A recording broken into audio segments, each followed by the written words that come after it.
ये सारे अंधे मिलके लीडरशिप चाह रहे हैं। कह दिया हमारे नेताओं ने और उनके आरजेडी और जेडीयू के नेताओं ने कि हाँ इनको कहा गया था, तो मैं चुनौती देता हूं तब घोषणा करें कि हम लोग आज से जिंदगी में राजनीति नहीं करेंगे, ये कर दें। अगर नेता कह देते कि नहीं इनको नहीं कहा गया था, मैं कह रहा हूं मैं हट जाऊं, इससे बड़ी बात और क्या हो सकती। नमस्कार, आप देखना शुरू कर चुके हैं लाइव सिटीज को और मेरा नाम रंजीत है। सीतामढ़ी लोकसभा सीट सबसे हॉट सीट बिहार में बनता जा रहा है। दरअसल सीतामढ़ी लोकसभा से विधान परिषद के सभापति देवेश चंद्र ठाकुर ने अपनी उम्मीदवारी का दावा पेश किया है। बता दें कि महागठबंधन के नेताओं के द्वारा उनके उम्मीदवारी को लेकर बैठक की गई और उनके विरुद्ध मोर्चा खोल दिया गया, जिसके बाद बिहार विधान परिषद के सभापति देवेश चंद्र ठाकुर ने अपने आवास पर प्रेस कॉन्फ्रेंस करते हुए उन नेताओं पर करारा हमला बोला है। इस दौरान देवेश चंद्र ठाकुर क्या कुछ कह रहे हैं, पहले उसे सुनिए। ये सारे अंधे मिलके लीडरशिप चाह रहे हैं, भाई हो जाए पार्टी से आध्यात्म आपको कर देता। अब तो मैं नहीं तो स्वीकार करूंगा जो तुमने अगर हमारी बदनाम हमको झूठा करार दिया है। एक आदमी पूरे मेरे क्षेत्र में, क्या जिले में, तिरहुत में, चारों जिला में बता दे कि मैंने एक लाइन कभी झूठ बोला हो, कभी किसी चीज के बारे में, पॉलिटिकल नहीं पर्सनल भी, कभी भी किसी को जो मुझसे होने वाला काम है तुरंत हाँ बोलता हूं, प्रयास करता हूं, नहीं होने वाला है मुंह पर बता देता हूं मुझसे नहीं हो, ये मेरी आदत ही नहीं। लेकिन अब ये कहते हैं कि साहब हम झूठ बोल रहे हैं, हम स्वघोषित हैं। अरे भैया, हम राजनीति से पोषित नहीं हैं, ना हम स्वघोषित हैं। हमको कहा गया है, तब हम ये इतने बेवकूफ आदमी नहीं है। 70 साल के हम हो गए, मेरी उम्र हो गई 70 की, हम कुछ अनुभव लेके जीते हैं। इसलिए इनको मैं एकदम खुले आम चुनौती देता हूं कि चले मेरे साथ।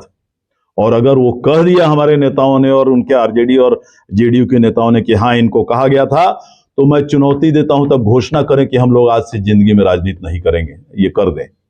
और अगर वो कहते हैं कि उन लोगों ने नहीं कहा, तो मैं कहता हूं कि नहीं, मैं घोषित कर दूंगा कि मैं आज से राजनीति नहीं करूंगा। इतनी बड़ी बात अगर झूठ बोलना है तो मैं कहूंगा, मेरे नेताओं का नाम लेके कहूंगा और महागठबंधन के नेताओं लेके मैं कहूंगा कि हाँ मुझे कहा गया है, ये मैं झूठ बोलूंगा। खुलेआम मैं चुनौती देता हूं, चलें। और अगर मेरी बात सही है तो वो डिक्लेयर करें कि हम लोग आज हट जाते हैं सीतामढ़ी से, राजनीतिक फील्ड से। अगर नेता कह देते कि नहीं इनको नहीं कहा गया था, मैं कह रहा हूं मैं हट जाऊं, इससे बड़ी बात और क्या हो सकती। इसलिए हार गए कि साहब आपकी जो करतूत है वो सारी पूरी जिला देख रही है, पूरी जिला देख रही है। मैं चुनाव लड़ा विधान परिषद का, पिछला चुनाव मेरे सामने, आप जानते हैं एक सज्जन आ गए मनीष जी आरजेडी के, वो लड़े। अब हमारे जिला अध्यक्ष जो हैं, मैंने अपने जिला में, तिरहुत का आप जानते हैं 4 जिला का क्षेत्र है और चारों जिला में मेहनत करना पड़ता है। अपने जिला में मैंने 100 मीटिंग की होगी मेरे चुनाव के समय, और हमारे जिला अध्यक्ष को मैंने 100 बार सूचना दी कि मेरे यहाँ मीटिंग चल रही है, यहाँ चल रही है मीटिंग, शिवहर में चल रही है, तरियानी में चल रही है, डुमरी कटसरी में चल रही है, सुरसंड में चल रही है, पूरे हर प्रखंड में 100 मीटिंग से ज्यादा। एक भी मीटिंग वो नहीं आए, मुझे जवाब चाहिए इसका, एक भी मीटिंग में नहीं आए, इसलिए कि मेरे विरोधी से डील कर लिया था उन्होंने।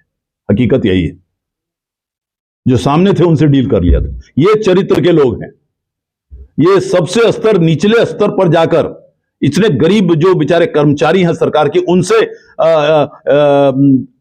महीना बांधने वाले लोग हैं ये, और ये मेरे सामने बात करते हैं। इनकी औकात है, इनकी चारित्रिक औकात है मेरे सामने बात करने की।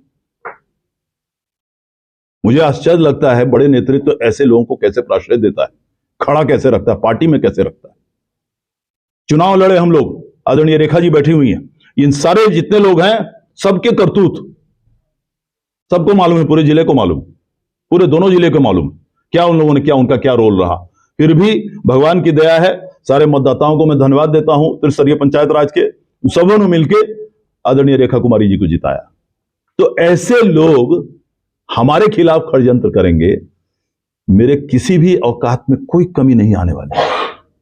मैं चुनाव लड़ूं न लड़ूं, मैं जिंदगी बिताता हूं, और मुझसे मैं बाहर रहकर भी विधानसभा विधान परिषद में हूं अभी, आदरणीय स्नातक मतदाताओं के आशीर्वाद से, आप सभी लोगों के आशीर्वाद से।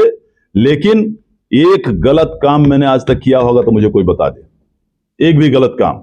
न कोई मेरे पास दरवाजे पर आता है, ना मैं कभी किसी से पूछता हूं किस जात के हो, किस दल के हो, किस धर्म के हो। जो काम है, जो मेरी शक्ति में रहता है, मैं करता ही हूं। ये बता दें आज तक किस पिछड़ों की दुहाई ये लोग लेते हैं, किस पिछड़े को अलावा क्या काम किया है? खुद जीत गए आप, हो गए पिछड़ा, हो गए, सारे के प्रतिनिधि आप ही बन गए, हो गया, सबका प्रतिनिधि खत्म हो गया, सारे पिछड़ों की गरीबी खत्म हो जाएगी, हो गई। जो आदमी, कोई आदमी, मैं हूं, कोई भी पिछड़ा, कोई दिक्कत नहीं है, कब्बू खिरहर लड़ जाए मैं उसको मदद करूंगा, शैलेंद्र खिरहर लड़ जाए, पार्टी उसको दे दे, मैं उसको मदद करूंगा। ये हमारे दूसरे जिले के और दूसरे जिले के आके लोग यहां राजनीति करने लगे हैं। आदरणीय रघुनाथ झा ऐसे ऐसे लोगों को यहां पर प्राश्रय देकर आदमी बना दिया, और उनको छुरा भोगने में तो किसी को समय ही नहीं लगा। ये ऐसे लोग हैं। इसलिए मैं खुली चुनौती देता हूं, एक ट्रायल इलेक्शन हो जाए, पिछड़ों को खाली वोटर उसमें रखिए, और जो आना चाहता है मेरे सामने मेरा लड़के दिखा दे।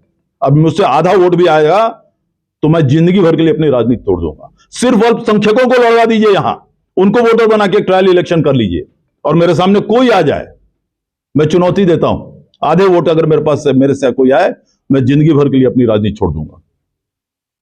इनको ये हिम्मत होती है, इनको ये, इनके चरित्र क्या है क्या नहीं है, और ये आके हमारे खिलाफ बोलते हैं। ये खास करके मैं दो पर इंगित कर रहा हूं, बाकी सारे मेरे मित्र हैं उसमें, जो भी हैं, मैं बाकी किसी से मेरी शिकायत, ना रामेश्वर महतो से शिकायत है, ना रामकुमार शर्मा से शिकायत है, ना मेरी दूसरे किसी से नहीं है। लेकिन ये दो सज्जन जो हैं, इनको तो मैं देखता हूं, अगर वो लड़ेंगे तो भी मैं बगावत करूंगा। मैं ये अपने नेताओं को बोलता हूं, ये दोनों अगर में से कोई अगर आ जाए यहां, तो मैं नहीं बर्दाश्त करूंगा।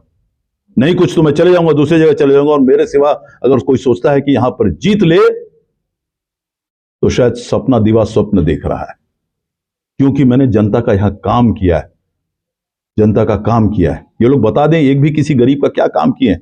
किसी गरीब को पढ़ाते हैं क्या अपने जेब के पैसे से? बताया नहीं जाता। मेरे पास कभी जो चाहे प्राइवेट में आके मेरे पास लिस्ट आके देख ले, कितने लोगों हमने पढ़वाते हैं और किस जात के लोग हैं वो लोग, किन लोगों को मैंने क्या इलाज करवाया है, यहां से लेके बंबई तक कैंसर का। आके देख लें क्या करवाए हैं, जरा बता देना क्या करवाए हैं पिछड़ों के लिए, इसको बता दे। सिर्फ सांसद बन गए और रोड बनवा दिए सांसद कोटा से, यही काम होता है? इतना ही काम है? ये तो थे 16 में हम लोग बघी मठ का कार्यक्रम कराया। 20 करोड़ रुपया मेरे कहने पर आदरणीय नीतीश कुमार ने 20 करोड़ में बघी मठ में कार्यक्रम दिया। एक दिन का चेहरा किसी ने देखा? ये भूतपूर्व सांसद जो है बाहर के जिले के, एक दिन भी किसी ने चेहरा देखा उस कार्यक्रम में, आयोजन में? दर्शन ही करने आ जाते तपस्वी नारायण दास जी के, महंत जी के, इतने बड़े संत वो थे। कोई इसमें से कोई था? हमने वो कार्यक्रम कराया 2016 में, जिसमें आदरणीय मुख्यमंत्री जी, लालू जी, सब कोई आए थे, आप लोग सब जानते हैं। उसके बाद हमने कनमा मदरसा में 10 करोड़ रुपया लगवाया, उनका 100 साल का जश्न था। एक दिन भी दिखाई दिए ये लोग? मैंने करवाया अकेले। बताएं क्या इस तरह के कोई अजूबा काम है इनका? एक भी काम बता दें कि सांसद कोटे के अलावा क्या काम कराए हैं, ये बता दे, किसी का कल्याण कराए हो। ऐसे लोग प्रेस कॉन्फ्रेंस कर रहे हैं और नेताओं के पास घूम रहे हैं।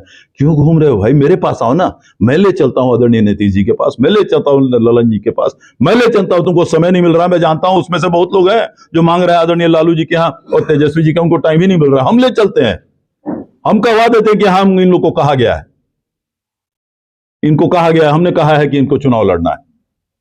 ये जनता के पास और प्रेस कॉन्फ्रेंस करके और इधर उधर घूम के साहब स्वघोषित उम्मीदवार कह रहे हैं, और कह रहे हैं कि साहब ये इसकी सीट है, उसकी सीट है। कहां? सब सारे पूरे जिले के सवर्णों ने मदद किया कि नहीं? जब भी पिछड़े लड़ा है तो किसी ने कहा क्या कि हम नहीं मदद करेंगे? और चुनाव लड़ी जाती है जीतने के लिए, सिर्फ लड़ने के लिए नहीं। आज महागठबंधन का उम्मीदवार, जब से एनडीए की सरकार में आदरणीय नीतीश कुमार आए 2006 के बाद, नहीं, ऐसा है ना, हर आदमी को अधिकार है। जो लोग खुद के लिए कर रहे हैं उनको अधिकार है, करें। किसको अधिकार नहीं है? जो आज सांसद नहीं भी है पहले से, हर आदमी को अधिकार है अपने लिए कोशिश करने की। इसमें हमको इतराज थोड़े है। लेकिन मेरे बारे में क्यों टिप्पणी कर रहे हैं? मैं अगर घूमा हूं पूरे, मैंने बताया आपको, मैंने 6 विधानसभा के 3 मेरी मीटिंग हो गई, 1 महीना में घूम लिया। मैंने एक बार भी किसी का नाम लिया? मैं अपने दूसरे खराब हैं तो मैं अच्छा कैसे हो जाऊंगा? मैं अपने बारे में कहूंगा ना कि मेरा ये काम है, मेरी ये कीर्ति है, मेरा ये बैकग्राउंड है, मैंने ये काम कराया है, ये कराया है। मैं दूसरों के बारे में क्यों शिकायत करूं? जिसको अपना बताने के लिए कुछ नहीं रहता है वो दूसरों के ऊपर उंगली दिखाता है। तो बिहार विधान परिषद के सभापति देवेश चंद्र ठाकुर ने प्रेस कॉन्फ्रेंस करते हुए क्या कुछ कहा आपने सुना। इस दौरान उन्होंने स्पष्ट रूप से महागठबंधन के उन नेताओं पर करारा हमला बोला है जिन्होंने उनके खिलाफ पटना में एक बड़ी बैठक की और देवेश चंद्र ठाकुर के उम्मीदवारी पर सवाल खड़ा कर दिया। उन्होंने कहा कि उन्हें नेता द्वारा भेजा गया है और इसलिए वह सीतामढ़ी लोकसभा में लगातार जनसंपर्क भी कर रहे हैं। साथ ही उन्होंने सीतामढ़ी के जेडीयू के पूर्व जिलाध्यक्ष राणा रणधीर सिंह चौहान का बगैर नाम लिए उन्होंने उन्हें लपेटे में लिया। साथ ही पूर्व सांसद अर्जुन राय को भी उन्होंने लपेट दिया और कहा कि वे बाहरी है और 5 वर्षों में उन्होंने ऐसा क्या कर दिया, गरीबों के लिए उन्होंने क्या कर दिया जो वोट मांगने आ रहे हैं। पिछले बार 2.5 लाख से अधिक से उनकी हार हुई थी। इन तमाम बातों को उन्होंने रखा। साथ ही पूर्व जिलाध्यक्ष राणा रणधीर सिंह चौहान को कोर्ट के द्वारा हत्यारा भी साबित किया गया, इन बातों को भी उनके द्वारा कहा गया। और साथ ही उन्होंने कहा कि उन्होंने जनता के लिए काम किया है और जनता के मतों से वे जीते हैं और आगे भी जीतेंगे और लोकसभा पर अपनी उम्मीदवारी पेश कर दी है। बने रहे लाइव सिटीज के साथ।